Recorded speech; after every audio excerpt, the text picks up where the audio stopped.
Would you imagine what it would be like when we are conscious rebellious, when we consciously organize to rebel in Los Angeles with reason? I mean, making supply lines, making sure armaments are there, having hospital aids, having fire brigades, just like they do even in Ireland. Nothing big, just a little planning. Just a little planning. This is what we want to speak to you about this evening. The situation at hand is that many of us are protesting, standing up for ourselves, and rising out of oppression by any means necessary. But what do we do next? How do we create a plan to stop injustices from happening again, gain control to protect ourselves individually and as a community? How do we create change without falling into the cycle of seeing injustice, protesting against it, rioting, dismissing, being distracted, then going back to witnessing injustices? We may want to introduce some new vocabulary words prior to knowing what it is that we're really looking for. This is the Beginner's Guide to Organization. Organization, according to Oxford English Dictionary, is the action or process of being organized, an organized structure or body, coordination of elements, parts, or people, or an organized body, system, or society. Mobilization, the action or process of mobilizing or making movable, bringing into circulation or action, to prepare an army for active service, or, by law, the conversion of real into property. Strategization. I'll be honest with y'all, I just made that word up. The process of creating or preparing policies, plans, programs, tactics, approaches, and organized actions. Here's how we can benefit from each of these. Mobilization and organization go hand in hand, kind of like hip-hop. In hip-hop, we must be aware of ourselves and where we're going. We must be hip to our hop. We must know why and where we are moving. Let's think of organization as thought, getting hip, and mobilization as action, hop into it. Let's go a little deeper. We're going to take a look at the differences between the two, of mobilization and organization, and see how strategizing can be braided into these concepts. Mobilization is a temporary solution that usually responds to an issue. Organization is more permanent in response to, let's say, the system. With strategizing, one can make an organization take actions of mobilization, whereas mobilization just makes the act happen without further steps. Think of this as a protest against a bad restaurant. You can write a bad review or protest the GM and employees blatantly displaying the dislike of the menu, service, and quality of the food. Or you can arrange for every unsatisfied customer to meet up and discuss what's wrong with the other place. What foods and flavors can you all agree on? Make your own restaurant and rightfully serve those who are also unsatisfied customers looking for change. In this case, the protest and reviews are mobilization, and creating a restaurant is organization. One is prone to be a temporary thing, which is mobilization. After one protest, your allies could get banned, escorted, and or go home. And the chance of making another protest happen is more slim because by then, staff members probably know when, how, and who starts them, and then discount the foods for those who walk right past you. On the other hand, organization shows a sense of seriousness and keeps the customers in steady control of the situation. The restaurant would eventually have no business, and word gets out to the neighborhood, who would then compare where they prefer to eat. The bad restaurant wastes money on untouched food that no one eats. And who could punish people for bringing their own fair and quality food and food service? It's a win. You can create an organization by attending an event of mobilization and asking fellow supporters and attendees of the protest to join in with you. I recommend having flyers, business cards, or some way to reach out to people rather than have them reach you. You can also join an organization that already exists and has a clear mission statement, and you can stand by it. Keep in mind, a mission statement gives the reason the organization exists, identifies the goals of the organization, and the main audience it supports. Keep in mind, you can't just add anybody though.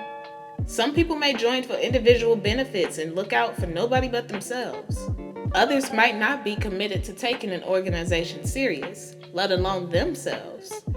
Some people might prove themselves to be against what your organization is for, and only be there to attempt disbanding your organization by trying to turn one on another. This is not to discourage you. I'm just simply waking you up to facts. Starting an organization prior to strategic mobilization is the first step to thoroughly and successfully fight many causes. And sometimes you may find that there are organizations fighting the same causes as yours, and uniting with others stops the same injustice with their combined forces. Say, for instance, your protest on the restaurant is with people of various positions. You both don't like their food, but they show it in mobilization by having protests every other day, whereas in your group, you actively boycott the restaurant. If you both spoke, not only could each of you expand upon your committees, but the other group could show you how they've been successful.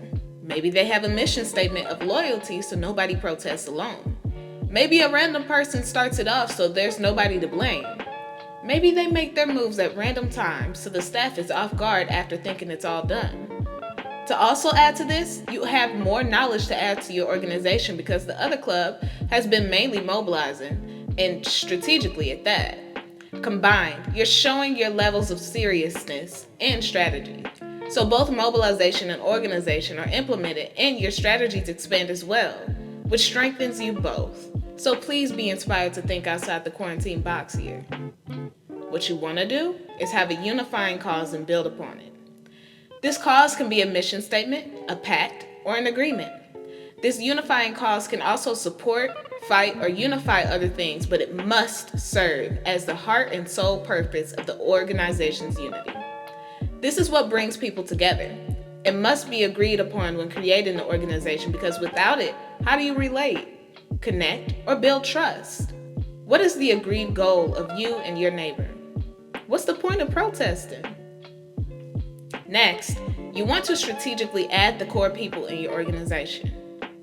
To start, these people need to be few and not too many. This is your board, your cabinet, your chair people, to create important rules, principles, and strategies in the mission prior to the mission statement. It is important to keep this close-knit to start off because you haven't begun to branch out to find potential members yet. You want to have an established way your organization operates, makes agreements, settles arguments, and so on, so that when the time comes and these things aren't options to be negotiated. Otherwise, you've already started off disorganized before adding anyone. When that's been established, you can begin adding to your team. Again, you don't want to add just anybody. Potential members must show that not only are they trustworthy, but also reliable, like-minded, and committed to the unifying cause/mission rather than there for their personal gain. Get to know everyone you're considering. Can they share skills, knowledge, and/or a decent conversation? Let them get to know you too. Bonding is what builds connections. Knowing each other also helps you know how you can help one another. If the potential member to your We Can Do It Better restaurant is a gardener, this person can provide fresh produce to keep the restaurant going. If it's a retired chef, you have a well-experienced person to cook the meals. And if there's a lawyer, your mission can be represented on a whole nother level. The main point here is to ensure your organization is protected on all sides and that everyone helps everyone. Again, it's important that everyone bonds and gets to know one another. You don't have to force this, but do encourage it and allow it to happen naturally as a way of unification. So where one person is threatened, everyone responds, and everyone protects that one on all sides. Now here are some of the things you don't want to do. With creating and building an organization, it's important not to get easily frustrated, discouraged, or dictative. Frustrations make it easy for any opposing force to come in, invade, divide everyone, and expose or disband your organization. In spite of obstacles, you must persevere through the growing pains of developing your organization because if you won't fight for you, who will truly support you? And how do you trust that? Try not to unite around hate or become a hate group. A group united on hate is prone to have its members hate one another. If you are aiming to fight against oppression, fighting fire with fire only adds to the fire. You must be an equal force coming from the opposite direction and fight fire by being water. Don't be an organization based only on instinct or only on reasoning. Make room to operate on both. Instincts are the actions we take toward completing our mission, and reasoning creates the plan that guides those actions, which creates further steps and possible detours if necessary, and also creates your strategies. Moving on instincts alone give actions no direction, no aim, or steady thoughts to operate on, allowing that energy to get confused about what to do next and just spin itself out until something makes that mindless instinct happen again, which is falling into that same cycle I was telling you about earlier. Moving on reasoning alone allows for planning, sure, but without actions to follow these plans, nothing will likely take place and everyone just sits around telling what-if campfire stories. Organization is reasoning. It's long-term. It's permanent. And mobilization is instinct, short-term and temporary. But with both, your organization will have a long-term and short-term solution to respond to specific issues or the system that created the issue as a whole, causing both reforming and revolutionary actions supported by strategies and members with various skills, knowledge, and access to resources. Y'all, this is the beginner's guide to organization, mobilization, and strategization. We say it is our job to use mobilization to drive us to organization. You know our theme is organization. We want power. We don't want money. We don't want fame. We don't want fortune. We don't want popularity. We want power. Power. And power comes only from the organized masses.